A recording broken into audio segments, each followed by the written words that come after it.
سب سے اولا والا ہمارا نبی، سب سے بالا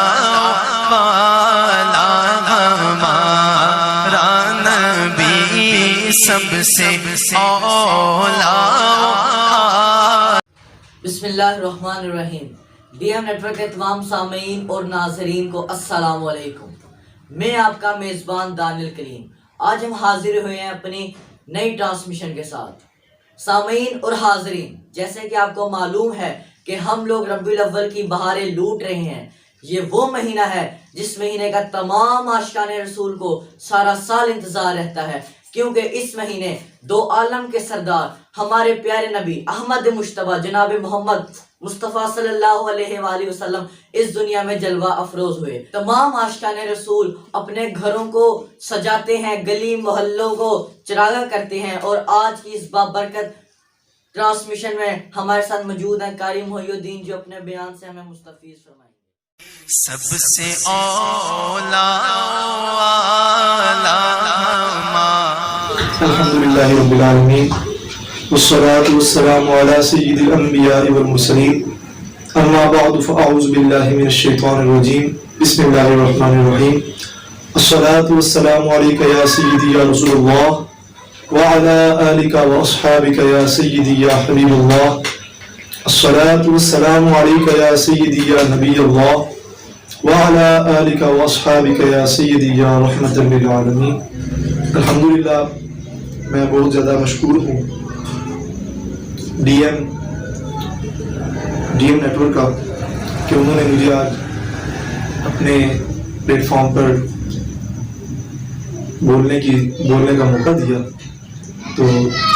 جیسا کہ آپ کو پتہ ہے کہ ڈی ایم نیٹ ورک ایک بہت ہی اچھا اور بہترین چینل ہے، جو آپ کے لیے دینیات میں سے ہر جمعے اچھے پروگرامز لے کے آتا ہے۔ تو زیادہ سے زیادہ اس کو فالو کریں، اس کو سبسکرائب کریں، شیئر کریں، اور اپنے دوستوں کو بھی کہیں کہ اس کو سبسکرائب کریں، تاکہ علم دین کو ہم آن لائن بھی نیٹ کے ذریعے بھی دوسروں تک پہنچا سکیں۔ تو آج کا ہمارا جو موضوع ہے وہ شان مصطفیٰ ہے۔ چونکہ آج 12 ربیع الاول شریف ہے، تو اس میں کافی سارے لوگوں کے سوالات اٹھتے ہیں کہ ہم میلاد کیوں مناتے ہیں، اور کافی سارے اور بھی مثالی کے لوگ ہیں جو کہتے ہیں کہ 12 ربیع الاول والے دن آپ کو غم منانا چاہیے، کیوں آپ خوشیاں مناتے ہو۔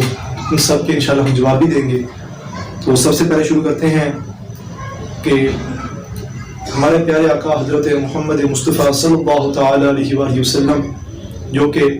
ہر بچہ ان کا دیوانہ ہے، اور جو ان کا سچا امتی ہے وہی اس بات کو سمجھ سکتا ہے کہ ہمیں ان کی آنے کی بہت زیادہ خوشی ہے۔ اسی وجہ سے ہم ربیع الاول شریف کو دھوم دھام سے مناتے ہیں۔ عاشقان رسول بہت ہی زیادہ چراغاں کرتے ہیں ان دنوں میں، اور یہ سوالات بھی پیدا ہوتے ہیں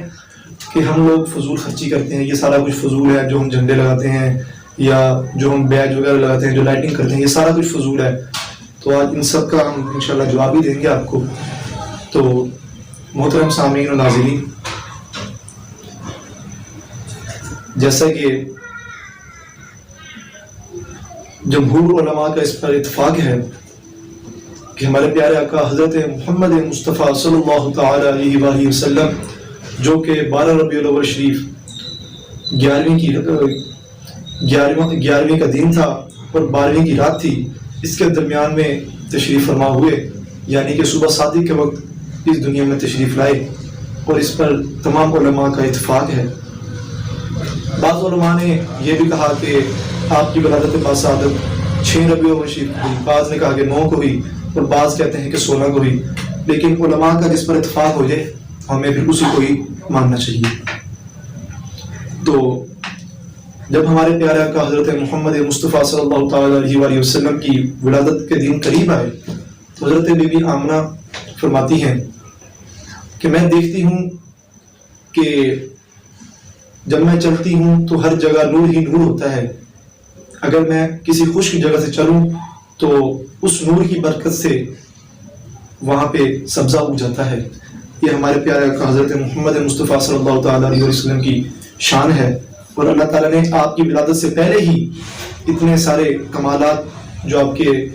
معجزات ہیں ان کا ظہور آپ کی آمد سے پہلے ہی کر دیا۔ اس میں دیکھتے ہیں ابھی کہ ایک مرتبہ حضرت بی بی آمنہ فرماتی ہیں کہ میں ایک دفعہ کنویں کے پاس گئی اور جس طرح پہلے عام عورتیں ڈول کو کنویں کے اندر ڈالتی ہیں اور پھر اس کے بعد اس کو زور سے کھینچتی ہیں، اس کے بعد پانی اوپر رہتا ہے، اس میں ہمیں جھکنا بھی پڑتا ہے، سارا کچھ کرنا پڑتا ہے، لیکن اس دفعہ معاملہ بڑا عجیب تھا کہ میں جیسے ہی کنویں کے پاس گئی، حالانکہ کنواں بھی بہت زیادہ گہرا تھا، لیکن یہ اس دفعہ ایک انوکھا ہی میرے سامنے واقعہ ہوا۔ تو یہ ہوا کہ جیسے ہی میں کنویں کے قریب آئی تو جو کنویں کا پانی تھا وہ خود بخود ہی باہر آ گیا۔ تو یہ بھی ہمارے پیارے آقا کی ایک زندہ ہی معجزہ ہے کہ ابھی آپ صرف ان کے جسم اطہر کے اندر ہیں، لیکن پھر بھی آپ کے معجزات پہلے ہی ظاہر ہونا شروع ہو گئے ہیں۔ تو ایک مرتبہ ہم اپنے پہلی بات تو یہ کہ ہم میلاد شریف جو مناتے ہیں اس میں تو صحابہ کرام سے بھی یہ چیز ثابت ہے اور تابعین سے بھی، ہمارے بزرگوں سے بھی یہ چیز ثابت ہے۔ ایک مرتبہ کافی سارے صحابہ کرام آپس میں بیٹھ کر میلاد شریف منا رہے تھے کہ آقا کریم رؤوف الرحیم صلی اللہ تعالیٰ علیہ وسلم تشریف لائے اور آ کر فرمانے لگے کہ اے صحابہ تم کیا کر رہے ہو؟ تو صحابہ کرام نے عرض کی یا رسول اللہ صلی اللہ تعالیٰ علیہ وسلم ہم آپ کی آمد میں آپ کے لیے ذکر کر رہے ہیں۔ تو اس پر آپ صلی اللہ تعالیٰ علیہ وسلم نے فرمایا کہ تم بہت ہی احسن کام کر رہے ہو، یعنی کہ بہت ہی اچھا کام کر رہے ہو۔ اور سب سے پہلے میلاد اللہ تعالیٰ نے منایا آپ صلی اللہ تعالیٰ علیہ وسلم کا، اس میں تمام ملائکہ جمع ہوئے، پھر اللہ تعالیٰ نے دھوم دھام سے آپ کا میلاد منایا اور آپ پر زیادہ سے زیادہ درود شریف بھیجے۔ جس پر اللہ تعالیٰ درود بھیجے امتی کو تو ویسے بھی فرض ہے کہ اپنے آقا پر درود و سلام زیادہ سے زیادہ بھیجے، اور یہ اسی کو ہی میلاد منانا کہتے ہیں۔ میلاد کا کیونکہ مطلب ہوتا ہے کہ ہم نے کوئی بھی ایسی محفل جس میں آقا کریم رؤوف الرحیم صلی اللہ تعالیٰ علیہ وسلم کو یاد کیا جائے اسے ہی ہم میلاد شریف کہتے ہیں، اور اس میں بھی ہم ناجائز کام تو کرتے نہیں ہیں بلکہ ہم آپ صلی اللہ تعالیٰ علیہ وسلم کا ذکر خیر ہی کرتے ہیں۔ ایک مرتبہ ہمارے پیارے آقا حضرت محمد مصطفیٰ صلی اللہ تعالیٰ علیہ وسلم آپ سے پوچھا گیا کہ آپ پیر شریف کا روزہ کیوں رکھتے ہیں؟ تو آپ صلی اللہ تعالیٰ علیہ وسلم نے فرمایا میں پیر شریف کا روزہ اس لیے رکھتا ہوں کہ اس دن میں دنیا میں تشریف لایا اور میں اس کے شکر ادا اللہ تعالیٰ کا میں اس پہ شکر ادا کرتا ہوں کہ اللہ تعالیٰ نے مجھے اس دن دنیا میں بھیجا۔ تو آپ نے دیکھا کہ جب اپنا ہی میلاد آپ صلی اللہ تعالیٰ علیہ وسلم مناتے ہیں تو ہم تو ان کے امتی ہیں اور ہمیں تو چاہیے کہ ویسے بھی ہم ان کا میلاد منائیں۔ تو دعا ہے اللہ تعالیٰ سے کہ جو کچھ پڑھا جو کچھ سنا آپ نے اس کو زیادہ سے زیادہ لوگوں تک پہنچانے کی توفیق عطا فرمائے اور ہم سب کو دھوم دھام سے میلاد شریف منانے کی توفیق عطا فرمائے۔ سب سے اولا ہمارا نبی، سب سے بالا ہمارا نبی، سب سے